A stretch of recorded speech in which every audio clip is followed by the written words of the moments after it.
गोरखपुर में गोरखनाथ मंदिर के जिस प्रांगण में आज हम हैं, यहां 28 साल पहले 21 साल के एक युवा ने योग दीक्षा ली और योगी बन गया। वही युवा पिछले 5 साल से भारत के सबसे बड़े प्रदेश उत्तर प्रदेश का मुख्यमंत्री है और आज चुनावी मैदान में अपने विरोधियों को ललकार रहा है। राज्य में विधानसभा के चुनावों की गर्मी बढ़ रही है और आज हमारे साथ हैं उत्तर प्रदेश के मुख्यमंत्री श्री योगी आदित्यनाथ। योगी जी, हमसे जुड़ने के लिए आज आपका बहुत बहुत धन्यवाद। गोरखपुर ही आप वापस आए, विधानसभा का चुनाव भी आप यहीं से लड़ रहे हैं। गोरखपुर आपकी कर्मभूमि भी रही है, यहाँ से आपका आध्यात्मिक जुड़ाव भी रहा है। आप गोरखपुर ही वापस क्यों आए? बात चल रही थी मथुरा जाएंगे, अयोध्या से चुनाव लड़ेंगे, गोरखपुर में ये क्या खास बात? देखिए, गोरखपुर या प्रदेश अब मेरे लिए कोई अपरिचित नहीं है। हाँ, पार्टी ने मुझसे भी पूछा था और मैंने पार्टी के ऊपर भी छोड़ा था। भारतीय जनता पार्टी एक लोकतांत्रिक पार्टी है और भारतीय जनता पार्टी हर उस पर विचार करते हुए तय करती है और मैं आभारी हूं आदरणीय प्रधानमंत्री जी का, राष्ट्रीय अध्यक्ष जी का,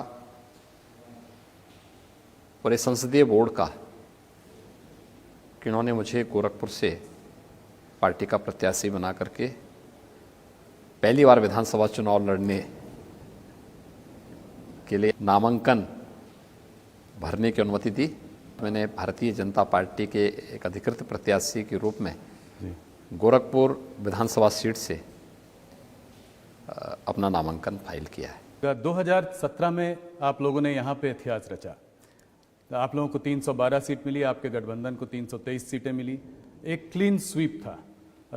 इससे ज़्यादा अच्छा 403 सीट में इतनी सीट आ जाना एक अपने आप में उस वक्त बहुत बड़ा अचीवमेंट माना गया। इस वक्त इस चुनाव में आप लोग फिर से 300 का नारा दे रहे हैं, इस बार 300 पार दोबारा। क्या आपको लगता है कि ये इस बार हो पाएगा? देखिए, लोकतंत्र में जन विश्वास किसी भी राजनेता के प्रति एक बहुत बड़ी उपलब्धि के रूप में इसको देखा जाना चाहिए और इसमें कोई संदेह नहीं है कि प्रधानमंत्री मोदी जी के प्रति उत्तर प्रदेश और देश ने जो विश्वास व्यक्त किया है 2014 में, 2017 में उत्तर प्रदेश के अंदर, 2019 में फिर देश ने, वह अन्य राजनेता देश की आज़ादी के बाद हासिल कर पाए हो दिखाई नहीं देता है। इतना प्रचंड जन समर्थन, और वह केवल मुद्दों के आधार पर नहीं बल्कि उन कार्य पद्धतियों के आधार पर जिन्होंने वैश्विक मंच पर भारत की प्रतिष्ठा का प्रश्न रहा हो, भारत के समग्र विकास का रहा हो, गरीब कल्याणकारी योजनाओं का रहा हो, आंतरिक और बाह्य दोनों सुरक्षा के मोर्चे का मुद्दा रहा हो या आस्था का सम्मान का रहा हो, जो कभी नहीं हुआ। मोदी जी ने देश के अंदर उस प्रकार के कार्य करके आम जनमानस के विश्वास को जीता है। यही कारण है कि जो एक आम नागरिक का विश्वास प्रधानमंत्री जी के प्रति है, वह विश्वास आज बीजेपी को इस भारी समर्थन के रूप में देखने को मिल रहा है। मेरा ये मानना है कि बीजेपी की उत्तर प्रदेश की डबल इंजन की सरकार जन विश्वास पर खरा उतरेगी। 2017 की तर्ज पर 2022 में भी प्रचंड बहुमत की सरकार फिर से बीजेपी नेतृत्व की बनेगी और भारतीय जनता पार्टी 300 पार के अपने लक्ष्य को प्राप्त करेगी। योगी जी, अगर जितने भी अभी तक सर्वे आए हैं, अगर आप सर्वे देखें तो भारतीय जनता पार्टी को 230 से 260 तक सीट बताई, अलग अलग सर्वे ने अलग अलग वो दिया है। समाजवादी पार्टी की काफ़ी बढ़ोतरी हुई है, पहले उनकी 40 प्लस कुछ सीटें थी, 43 सीटें थी, अब करीब 100 से ऊपर 150 की तरफ भी जाता हुआ दिखाई दे रहा है। क्या आप इस बात को मानते हैं कि ऐसा हो सकता है? आपको लगता है कि 2014 में भाई बहन की पार्टी को भी लोगों ने बहुत हाईलाइट किया था? क्या हुआ था? 2 सीट पाई ना यूपी में। उस समय की प्रदेश की सत्ताधारी दल के बड़े बड़े दावे थे। क्या हुआ था? 5 सीटों पर सिकुड़ गए थे ना। पांचों भी एक ही परिवार के थे। 2017 में 2 लड़कों की जोड़ी आई थी ना, जनता ने खारिज किया। उस समय बड़े बड़े दावे किए जा रहे थे। ओपिनियन पोल हो या एग्जिट पोल हो, उन सब के इतर उत्तर प्रदेश की जनता ने मोदी जी के नेतृत्व पर विश्वास किया था, भारतीय जनता पार्टी को अपना समर्थन दिया था। 2019 में महागठबंधन बन गया था।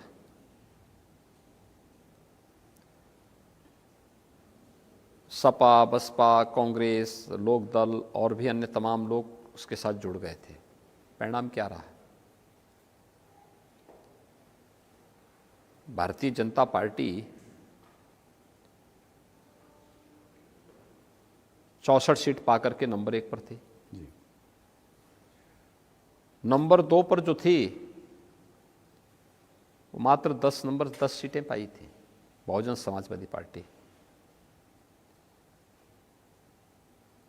समाजवादी पार्टी मात्र 5 सीटों पर सिमट गई और कांग्रेस 1 सीट पाई। इस चुनाव में भी आप यही देखेंगे। जी, उस वक्त भी सर्वे आपको कम सीटें मैं क्या कह रहा हूं ना, देखिए सर्वे, ओपिनियन पोल और एग्जिट पोल दोनों, आप तीनों चुनावों का देख लें। जी। तीनों चुनाव में क्या ट्रेंड है और मतदान का ट्रेंड क्या है। मोदी जी की लोकप्रियता में कोई कमी नहीं, बढ़ोतरी हुई है। जी। वैश्विक मंच पर भारत की प्रतिष्ठा बढ़ी है। आंतरिक और बाह्य सुरक्षा के मोर्चे पर भारत पहले की तुलना में 7 वर्ष पूर्व की तुलना में बहुत बेहतर स्थिति में है। उत्तर प्रदेश के अंदर 5 वर्ष के दौरान सुरक्षा के मुद्दे पर एक बेहतरीन स्थिति में हम लोग आए हैं। निवेश की व्यापक संभावनाएं यूपी के अंदर बनी हैं। रोजगार के सृजन हुए हैं। युवाओं को नौकरी पारदर्शी तरीके से मिलती हुई दिखाई दी है।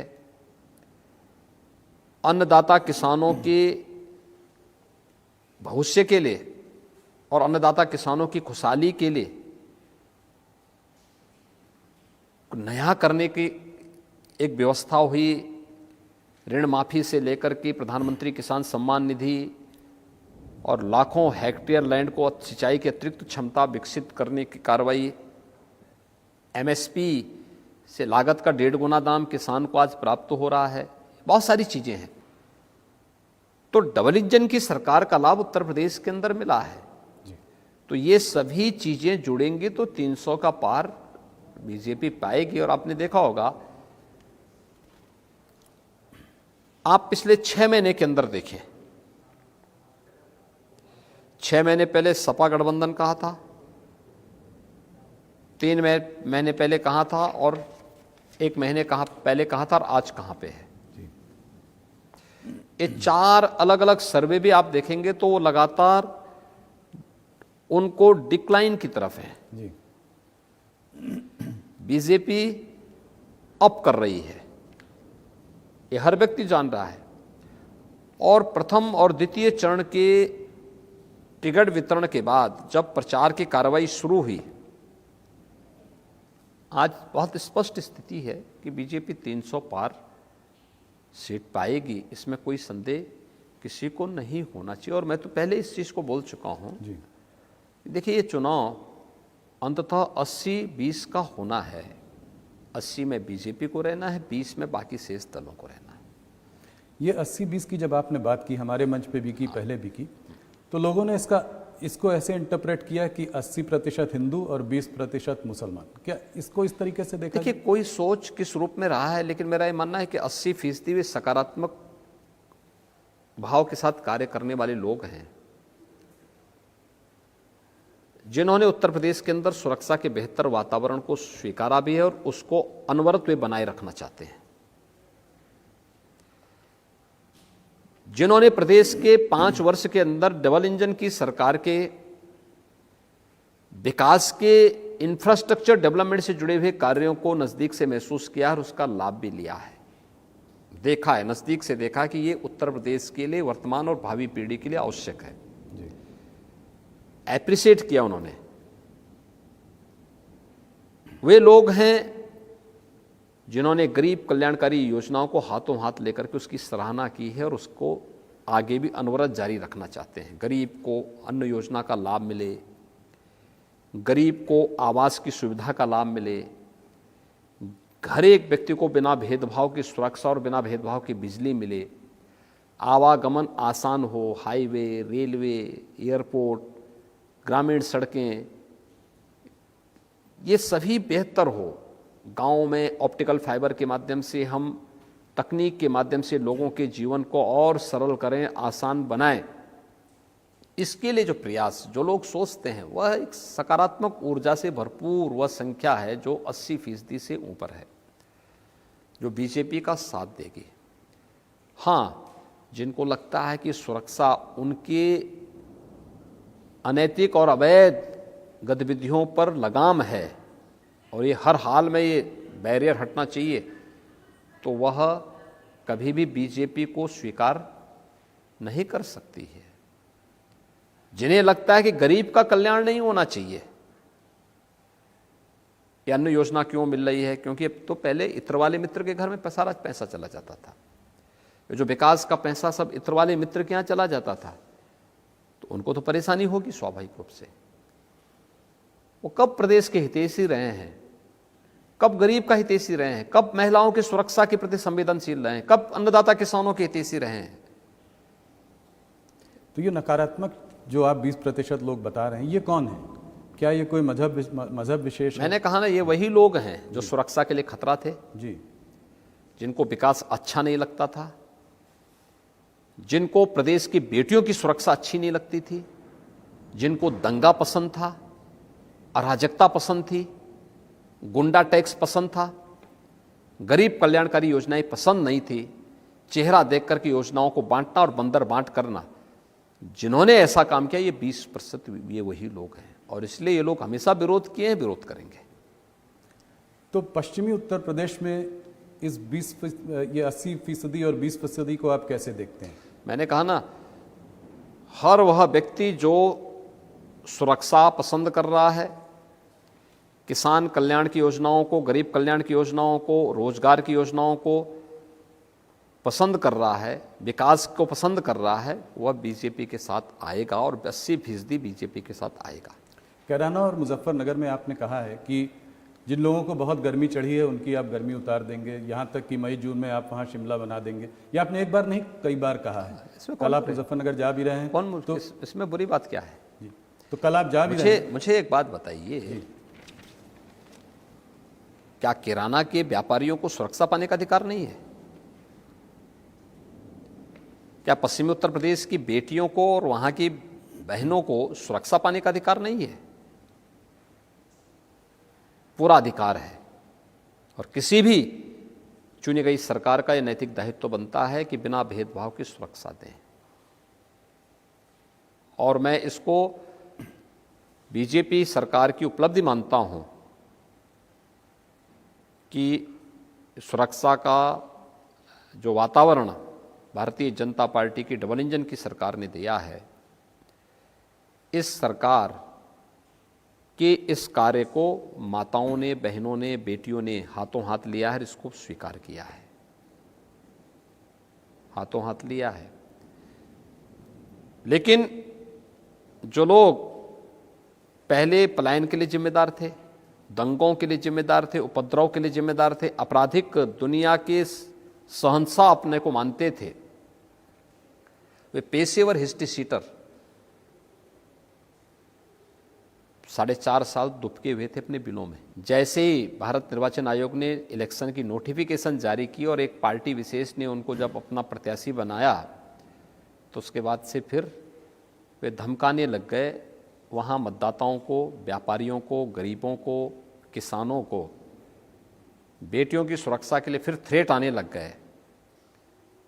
तो प्रदेश के एक जिम्मेदार व्यक्ति के नाते मेरा दायित्व तो बनता था कि मैं उनके थ्रेट का जवाब कायदे से दे दूं कि जो गर्मी है ना, ये 10 मार्च के बाद फिर शांत हो जाएगी और हम भी देखेंगे 10 मार्च के बाद क्या होगा।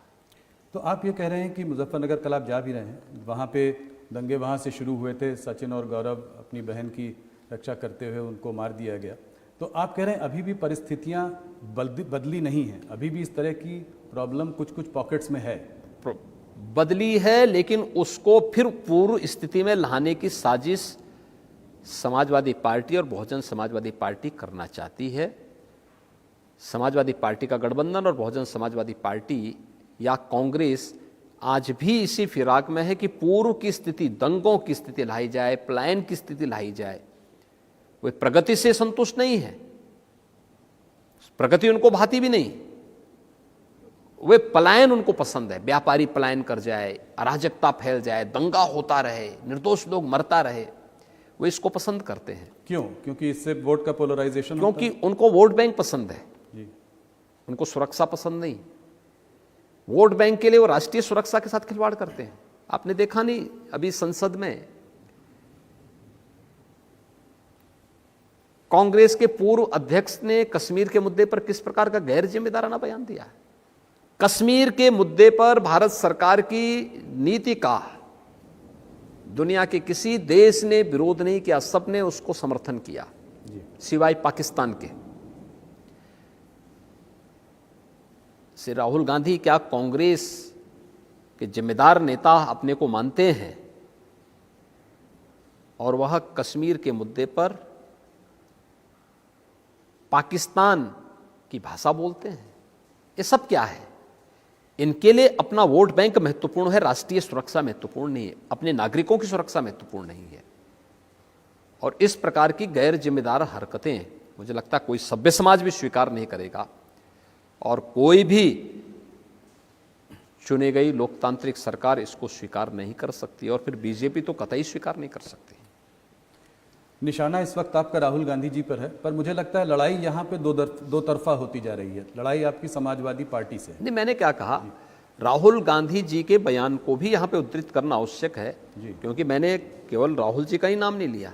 मैंने तो इससे पहले कहा ना कि सपा, बसपा, कांग्रेस के प्रत्याशियों की सूची, जिस प्रकार के चेहरों को उसमें महत्व दिया गया और उन चेहरों के द्वारा अलग अलग क्षेत्र में जिस प्रकार की थ्रेड दी गई, 4.5 वर्ष तक शांत थे जी।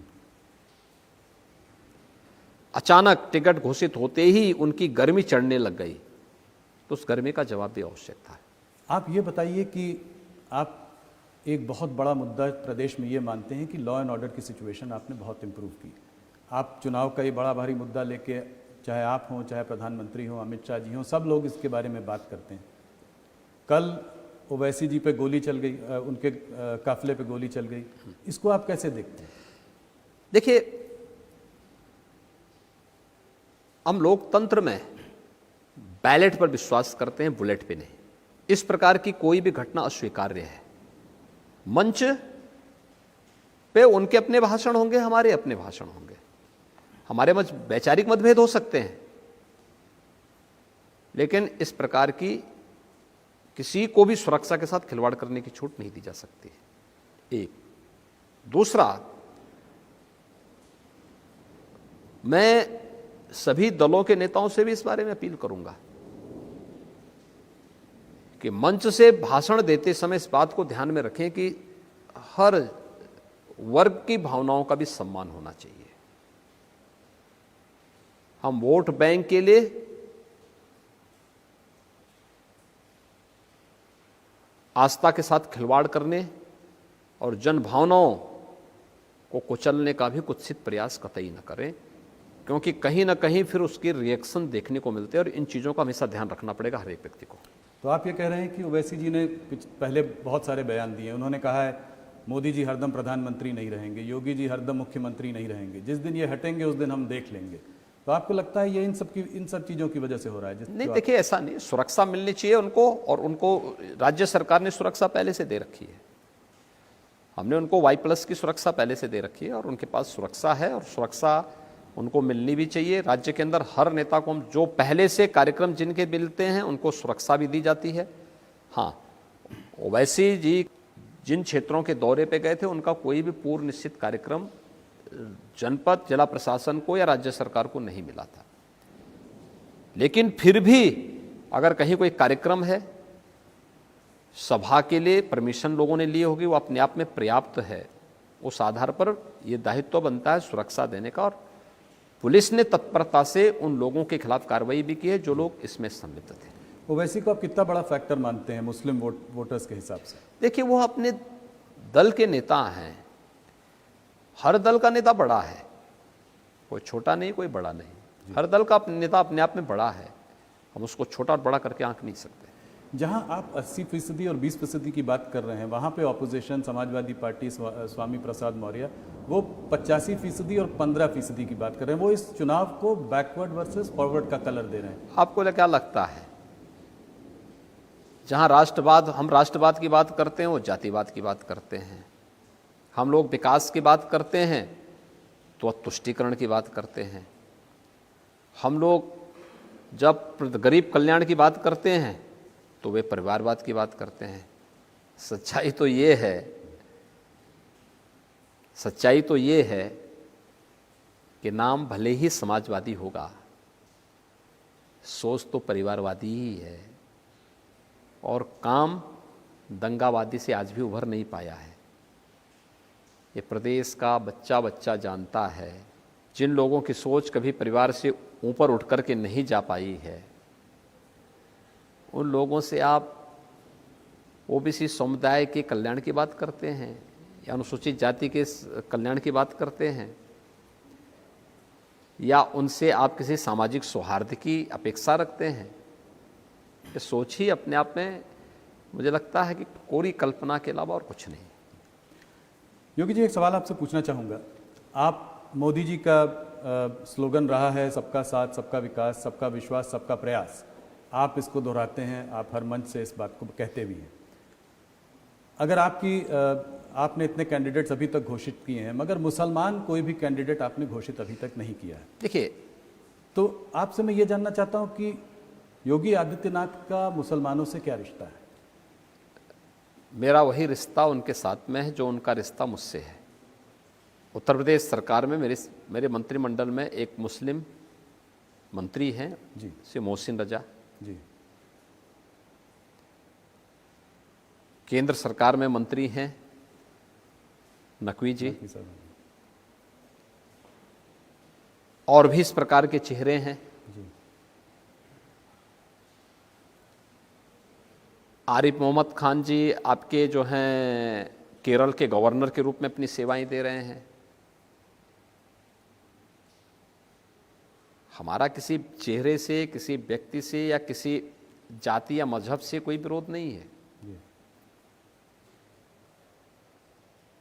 लेकिन हाँ, जिसका विरोध भारत से है, भारतीयता से है, स्वाभाविक रूप से हमारा उससे विरोध होगा। जो भारत को प्यार करता है हम उससे प्यार करते हैं। भारतीय जनता पार्टी की डबल इंजन की सरकार के समय 43.5 लाख यानी 43,50,000 से अधिक आवास उत्तर प्रदेश के गरीबों के बने हैं। इसमें अनुसूचित जाति, अनुसूचित जनजाति, अति पिछड़ी जाति और अन्य गरीबों की आवास, अल्पसंख्यक समाज से जुड़े हुए लोग भी हैं।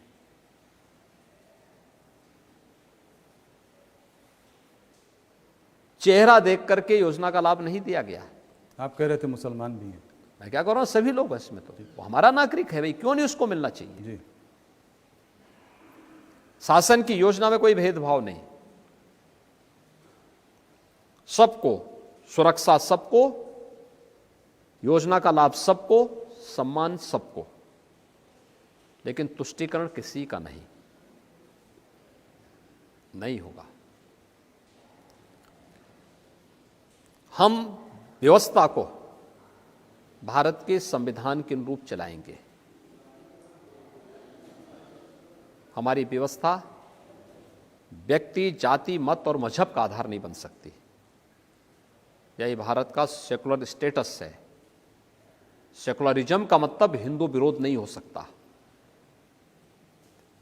और सेकुलरिज्म का मतलब तुष्टीकरण भी नहीं हो सकता। बिल्कुल। और सरकार उसी दिशा में कार्य कर रही है। हम जहाँ बैठे हैं गोरखनाथ मंदिर में, नाथ संप्रदाय में, तो मुसलमानों से आप, बहुत मुसलमान आपसे जुड़े हुए हैं नाथ संप्रदाय से, और योगी और फकीर लोग तो साथ में बहुत, मैं इस परिसर में भी देखता हूँ इतनी दुकानें हैं मुसलमानों की हैं। तो आपको जब लोग मुसलमान विरोधी बताते हैं तो आपको कैसा लगता है? मुझे तो लोग बहुत कुछ विरोधी बोलते हैं, और हमारी जो पीठ है ना जी, ये शैव परंपरा की पीठ है। तो शैव परंपरा से दीक्षित होने के नाते हम लोग जहर पीते हैं और अमृत बांटने का काम करते हैं, तभी वही सच्चा योगी होता है। इसलिए सबके उसको पाते जाओ, लेकिन जो अच्छा होगा वो करते जाओ। ये सब हमें पाना है जी। और यही हम लोगों की उपलब्धि भी है सेवा की।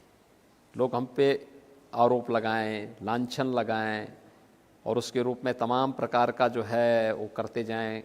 अलग अलग प्रकार के लोग अलग अलग प्रकार की बात करेंगे, लेकिन बिना रुके, बिना डिगे, बिना झुके और बिना डिगे लोक कल्याण के पथ पर निरंतर चलेंगे, सुरक्षा के पथ पर निरंतर चलेंगे, पार्टी के लोक कल्याण संकल्प पत्र को अक्सरशः लागू करेंगे।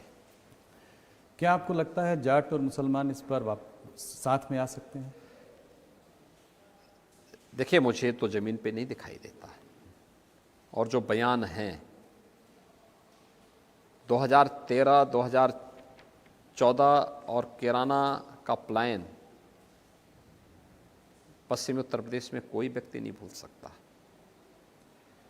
और टिकट घोषित होने के बाद जिस प्रकार के थ्रेट आए हैं एसपी बीएसपी के प्रत्याशियों के द्वारा, उसको भी पश्चिमी उत्तर प्रदेश का नागरिक कभी विस्मृत नहीं कर सकता। मुझे नहीं लगता है कि गौरव सचिन जैसे जाट युवकों और उसके बाद मारे गए सैकड़ों लोगों और गलत ढंग से फंसाए गए हजारों लोगों के अपमान को लोग भूल जाएं, मुझे नहीं लगता है। और जो वहाँ के रिएक्शन आ रहे हैं माताओं के, बहनों के, गांव के किसानों के, बुजुर्गों के, नौजवानों के, उसमें कहीं नहीं लगता है कि इस प्रकार का कोई समीकरण होगा। तो जाट आपसे छिटकता हुआ आपको नहीं दिखाई दे रहा है? आपको कैसे लगता है? जाट उसी 80 का पार्ट है जी, उससे बाहर कहां से हो जाएगा?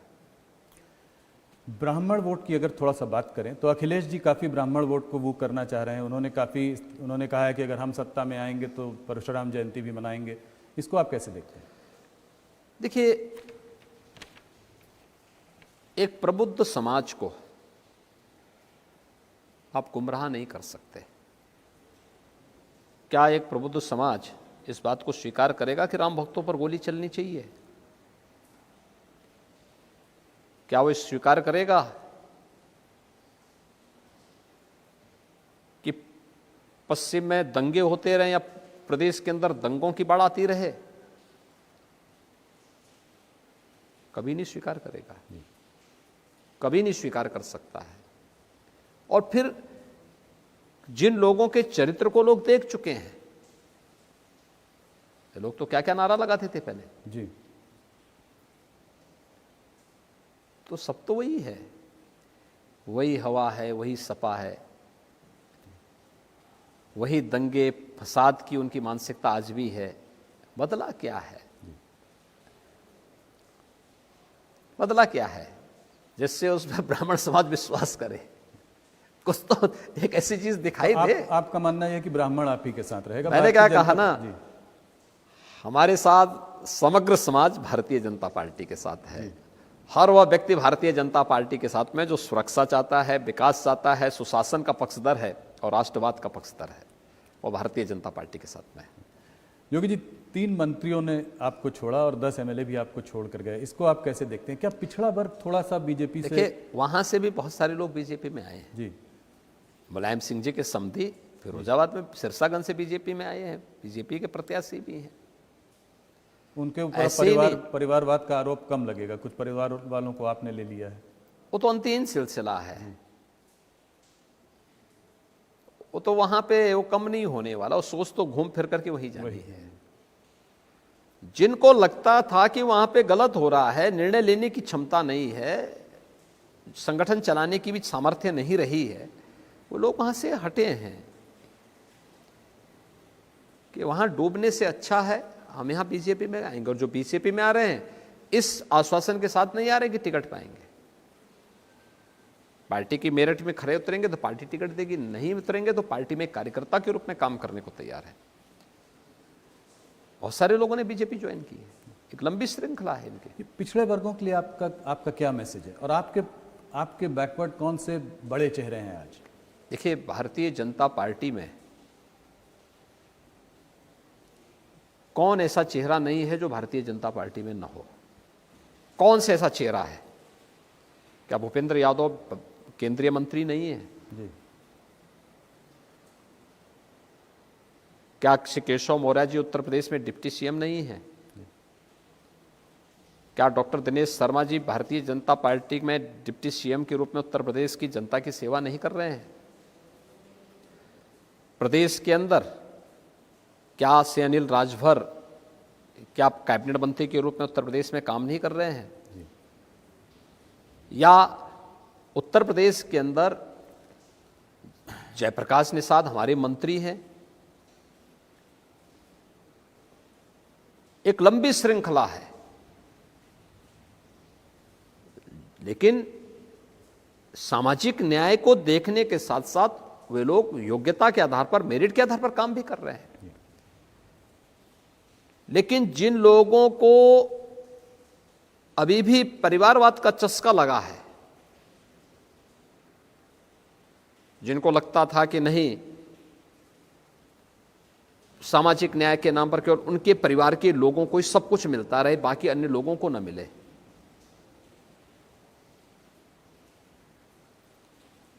तो उन लोगों को तो बुरा लगेगा ही। जी। हमारे यहाँ कौन नहीं है? हमारे पास हमारा प्रदेश अध्यक्ष पिछड़ी जाति के हैं, रमाशंकर पटेल हमारी सरकार में मंत्री हैं, क्या पिछड़ी जाति के नहीं है क्या? एक लंबी श्रृंखला है। जी जी जी। अमित शाह जी जब से इलेक्शन चुनावी मैदान में कूदे हैं, तब से जयंत चौधरी जी के और उन्होंने बहुत सारे मैसेजेस उनको भेजे। उन्होंने कहा आदमी सही है, गलत पार्टी में है। जयंत जी ने पलटवार किया, उन्होंने मैं कोई चवन्नी थोड़ी हूँ कि जो पलट जाऊँ। इसको आप कैसे देखते हैं? देखिए, अमित शाह जी देश के गृह मंत्री हैं और यशस्वी गृह मंत्री हैं और भारतीय जनता पार्टी के राष्ट्रीय अध्यक्ष के रूप में भारतीय जनता पार्टी को दुनिया के सबसे बड़े राजनीतिक दल के रूप में उन्होंने स्थापित किया है। स्वाभाविक रूप से उन्होंने तो जयंत जी के ही हित के बारे में बोला कि हो सकता है वह अच्छे हों, लेकिन एक बुरे दल में फंसे हुए हैं। जो दल स्वयं डूब रहा है उसी के साथ जुड़ रहे हैं, तो डूबती हुई नैया में आप सवारी करेंगे तो उसका परिणाम क्या होगा? उसको गलत तरीके से जयंत जी ने लिया है तो ये गलती जयंत जी की है। जयंत चौधरी के बारे में हर व्यक्ति जानता है कि बेचारे कभी दिल्ली से बाहर निकलते नहीं। मुजफ्फरनगर में जब दंगे हो रहे थे, जाट युवक मारे जा रहे थे, निर्दोष युवकों को फंसाया जा रहा था, किसान वहां मारे जा रहे थे, उस समय जयंत जी की सहानुभूति उन मरने वाले यूथ के साथ में नहीं थी। किसी भी परिवार के साथ सिंपैथी दर्ज करने के लिए नहीं आए थे। पूछिए ना, गौरव और सचिन के परिवार से पूछिए, क्या गए थे क्या उन लोगों के साथ मिलने के लिए? चौधरी चरण सिंह जी का सम्मान था। धर्मेंद्र प्रधान जी ने कहा चौधरी चरण सिंह जी भी दल बदलू थे। देखिए, चौधरी चरण सिंह जी एक बड़े किसान नेता थे जी। और बड़े किसान नेता के साथ साथ उनका एक सम्मान था। हम भी चौधरी साहब का सम्मान करते हैं। जो काम पश्चिमी उत्तर प्रदेश में कोई नहीं कर पाया, खासतौर पर चौधरी साहब की कर्म भूमि छपरौली में चीनी मिल 40 वर्षों से मांग हो रही थी। 1980 में मांग उठी थी कि इस चीनी मिल का यहां पर पुनरुद्धार होना चाहिए। हमने वहां नई चीनी मिल लगा दी चौधरी साहब की स्मृति में। लेकिन चौधरी साहब के उन कार्यों को आगे बढ़ाते तो उनको सम्मान भी मिलता है। एक सफल अधिवक्ता के साथ साथ एक सफल किसान नेता थे और फिर एक सफल राजनेता थे चौधरी साहब। लेकिन बाकी और लोग क्या हैं, हर व्यक्ति जानता है। इसलिए चौधरी साहब से नहीं तुलना की जा सकती उन लोगों की। धर्मेंद्र प्रधान जी ने कहा था कि वो भी उनको याद दिला रहे थे हिस्टोरिकल की हिस्ट्री इनको उनका ज्ञात नहीं है कि वो भी दल बदलते रहते थे, दल बदलू थे। चौधरी साहब का सम्मान, मैंने कहा चौधरी साहब का सम्मान था जी। जिस भी तरीके से रहे होंगे उनका अपना सम्मान था। आपको लगता है किसान बिल की वजह से आपको पश्चिमी उत्तर प्रदेश में कोई कठिनाई है? इसके वजह से कुछ माहौल ऐसा बन गया यूपी में किसान आंदोलन का कोई भी मतलब नहीं था और उत्तर प्रदेश के किसानों ने जब किसान बिल पास हुए थे इसका समर्थन उस समय किया था। स्वयं मुख्यमंत्री आवास पे आकर के किए थे। बाद में किन कारणों से धरने पर बैठे वो अलग विषय हो सकता है। लेकिन आप किसी भी उत्तर प्रदेश के किसान से पूछेंगे, वह उत्तर प्रदेश सरकार और भारत सरकार के द्वारा जो भी सहायता दी गई, कृषि ऋण से लेकर के प्रधानमंत्री किसान सम्मान निधि तक, उन सभी योजनाओं के साथ जुड़े हुए हैं और हर एक योजना का कई गुना लाभ पिछली सरकारों की तुलना में उनको प्राप्त हुआ है। प्रियंका गांधी फैक्टर इस चुनाव में दिखाई पड़ रहा है आपको कहीं भी? लड़की हूँ, लड़ सकती हूँ, 40% जो है लड़कियों को, महिलाओं को टिकट दिया जाएगा, इसका कोई असर होगा? 6% वोट शेयर था पिछली बार। आपको लगता है कि कुछ कांग्रेस? अब देखिए, कांग्रेस पार्टी एक राजनीतिक दल तो है ही जी। अब उनको उतने लोग मिले कि नहीं मिले, एक प्रश्न तो ये। दूसरा ये है कि जनता जनार्दन कितना उनको पसंद करती है, कितनी उनकी लोगों की उपस्थिति है, ये भी देखती है। इसलिए जो है राजनीतिक दल के रूप में उनको चुनाव लड़ने का पूरा अधिकार है।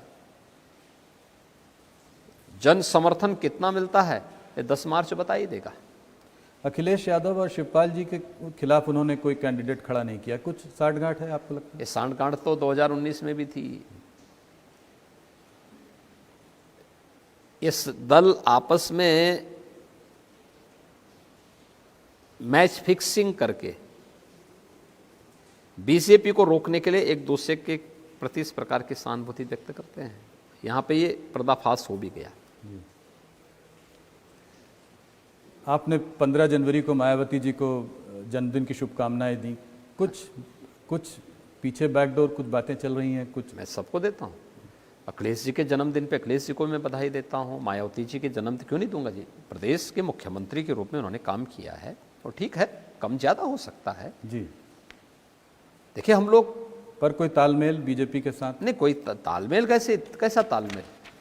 बीजेपी अलग लड़ रही है, सपा अलग लड़ रही है, बसपा अलग लड़ रही है, लेकिन जन्मदिन पे बधाई क्यों नहीं देंगे? अमित शाह जी ने अभी कहा कि समाजवादी पार्टी के साथ बाहुबली हैं, आपके संग बजरंगबली हैं। आज भी जो है अमित शाह जी ने अपने बयान में, आप जब आए थे आपके नामांकन के लिए तब भी उन्होंने कहा कि आज़म खान, मुख्तार अंसारी, अतीक अहमद आज सब जेल के पीछे हैं। आप क्या कहना चाहेंगे इस बारे में? फिर एक ही संप्रदाय के लोग, एक ही? देखिए, ऐसा नहीं है। देखिए, जब पेशेवर अपराधी और माफिया जो समाज में व्यापक आतंक का कारण बना हो, उसी जाति में है तो हम कहां से लेके आ जाएंगे दूसरी जाति से? अपराधी अपराधी है, और अपराधी जो भी होगा, हमने 2017 में ही अपने लोक कल्याण संकल्प पत्र में इस बात को कहा था कि सरकार अपराध और अपराधी के प्रति जीरो टॉलरेंस की नीति के तहत काम करेगी और सरकार ने काम करके दिखाया है। सच है कि भारतीय जनता पार्टी जो कहती है वो करती है। टिकट वितरण की सूची आप देख सकते हैं ना, सपा बसपा कांग्रेस ने कैसे लोगों को दिया है और बीजेपी ने कैन लोगों को दिया है। सामाजिक न्याय और संतुलन अगर आपको देखना तो बीजेपी की सूची में दिखेगी। पेशेवर हिस्ट्री सीटर दंगाई को देखना है तो वह बाकी अन्य दलों में कहीं ना कहीं मिल जाएंगे, और मुझे लगता है जनता ये सब देख रही है। 2017 में भारतीय जनता पार्टी के चेहरा जो थे मोदी जी थे, प्रचंड बहुमत मिला। क्या ये कहना सही होगा कि इस बार जो भी आपको सीटें मिलेंगी वो एक आप पर रेफरेंडम होगा? देखिए, चुनाव पार्टी लड़ती है। हम लोग पार्टी के कार्यकर्ता के रूप में चुनाव का पार्ट हैं, और हम लोगों ने जो कुछ भी किया है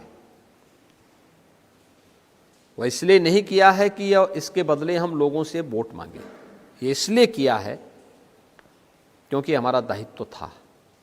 अपनी उस जवाबदेही का निर्वहन करने के लिए हम लोगों ने इस कार्य को किया है, और हम चुनावी मैदान में इसलिए हैं जिससे जो सुरक्षा मिली है, जो डेवलपमेंट के कार्य प्रारंभ हुए हैं, जो गरीब कल्याणकारी योजनाएं प्रदेश के अंदर लागू हुई हैं और तीव्रता के साथ आगे बढ़ रही हैं, ये अनवरत चलते रहना चाहिए, इसमें और गति आनी चाहिए। इसके लिए भारतीय जनता पार्टी प्रदेश के अंदर आवश्यक है। अनुमान करिए, 70 वर्षों में प्रदेश के अंदर 12 गवर्नमेंट मेडिकल कॉलेज बने थे। आज डबल इंजन की सरकार 33 नए मेडिकल कॉलेज प्रदेश में बना रही है, जिसमें 17 चालू हो चुके हैं। बाकी 16 पर कार्य चल रहा है वर्तमान में। इसी प्रकार से प्रदेश के अंदर एक्सप्रेसवे का देखेंगे, 70 वर्षों में 1.5 एक्सप्रेसवे बन पाया था। आज प्रदेश में 9 एक्सप्रेसवे का कार्य चल रहा है। पूर्वांचल एक्सप्रेसवे राष्ट्र को समर्पित हो गया है। बुंदेलखंड एक्सप्रेसवे युद्ध स्तर पर कार्य चल रहा है, अपने अंतिम चरणों में चल रहा है। गोरखपुर लिंक एक्सप्रेसवे प्रगति पर है। गंगा एक्सप्रेसवे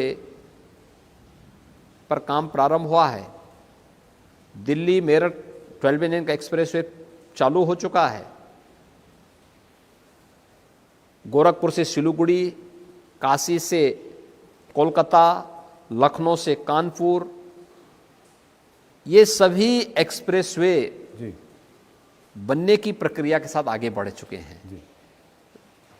ये फर्क बहुत स्पष्ट है, और ये हर एक क्षेत्र में। एयर कनेक्टिविटी में 2070 वर्षों में उत्तर प्रदेश के अंदर 2 सिटी वायु सेवा से जुड़े थे, लखनऊ और वाराणसी। इस समय 9 सिटी 75 स्थानों पर देश और दुनिया के अंदर वायु सेवा की सुविधा दे रही है, और हम लोग 11 नए एयरपोर्ट बना रहे हैं जी। 5 आने वाले समय 5 इंटरनेशनल एयरपोर्ट वाला यूपी पहला राज्य होगा। जेवर का हमारा एयरपोर्ट एशिया का सबसे बड़ा एयरपोर्ट बनने जा रहा है।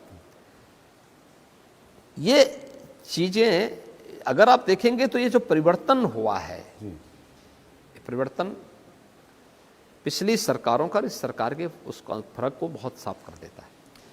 योगी जी, भारतीय जनता पार्टी एक बहुत बड़ी पार्टी है। स्वाभाविक है थोड़ी बहुत खेमेबाजी यहाँ पर भी है।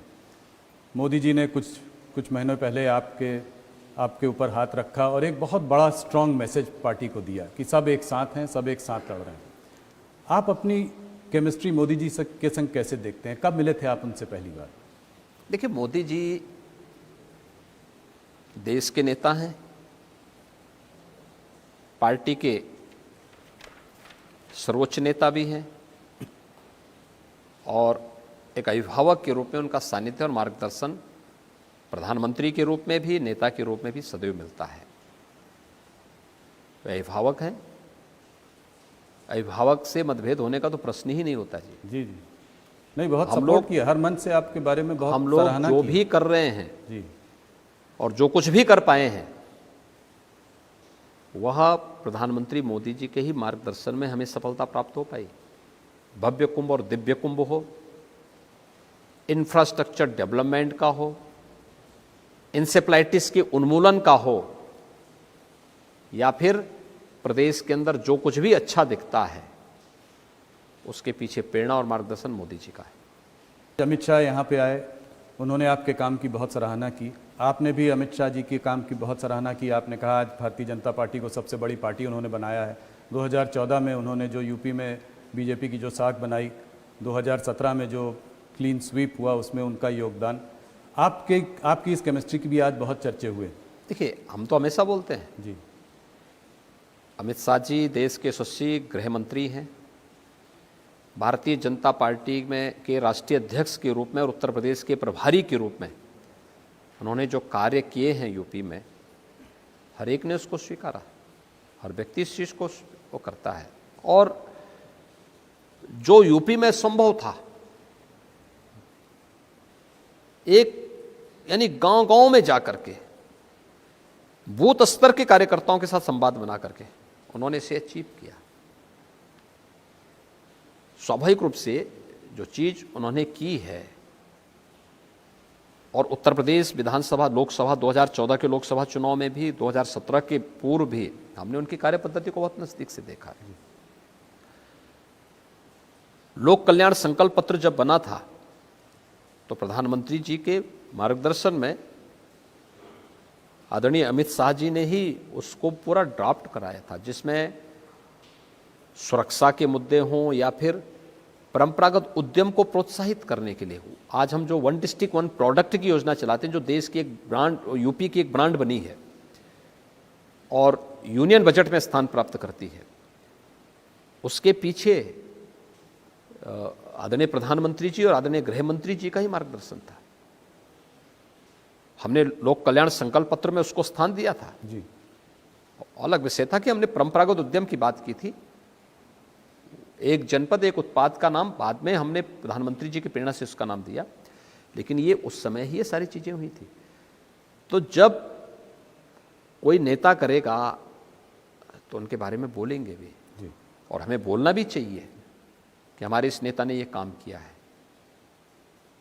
उन्हें इसका लाभ मिलना भी चाहिए, उस सम्मान मिलना भी चाहिए। उस सम्मान के हकदार है, हमने सम्मान दिया है और मैं आभारी हूं कि आज वो मेरे नामांकन में जी, उन्होंने भी आए भी।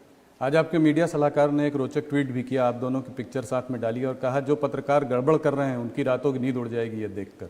नहीं, देखिए, हमारे गड़बड़ पहले भी नहीं था, गड़बड़ आज भी नहीं है। जी, हम पहले भी एक थे, आगे भी एक हैं। जी, बिल्कुल। देश के हित के लिए समर्पित नेता मिलना, मोदी जी जैसा नेता मिलना देश का सौभाग्य है। और सचमुच कोई भी भारतीय,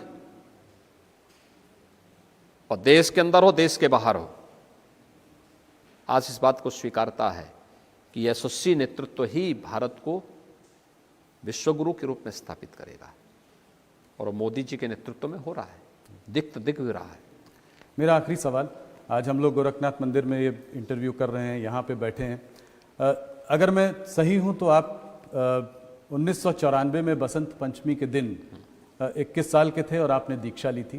मैंने कहा ऐसे माहौल में थोड़ा सा इस बारे में बताएं, वहाँ से यहाँ तक का सफ़र कभी आपने सोचा था कि... मेरी दीक्षा बसंत पंचमी के दिन 1994 में हुई थी जी, लेकिन मैं उससे 1 साल पहले ही यहाँ आ चुका था। और मैं अपने यानी इस गोरक्ष पीठ के तत्कालीन पीठाधीश्वर पूज्य महंत अवैधनाथ जी महाराज के संपर्क में 1989 में आ गया था।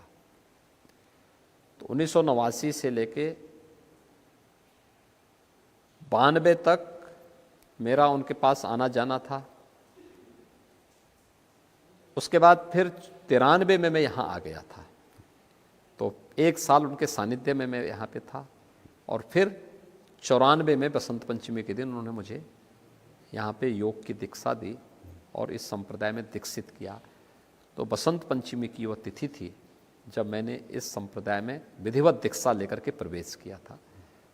और मैं हमेशा उनको अपना आराध्य मानता रहा हूँ, उसमें मेरे पूज्य गुरुदेव ही नहीं थे बल्कि मेरे लिए सब कुछ थे, और आज भी मैं वही सम्मान वही भाव उनको प्रति रखता हूँ। योगी जी, आप हमसे जुड़े, आपने हमारे सारे सवालों का जवाब दिया। गोरखपुर से आपने नॉमिनेशन फाइल किया है। हम सब की ओर से आपको इस चुनाव के लिए बहुत बहुत शुभकामनाएं। बहुत बहुत धन्यवाद। धन्यवाद जी, बहुत बहुत धन्यवाद।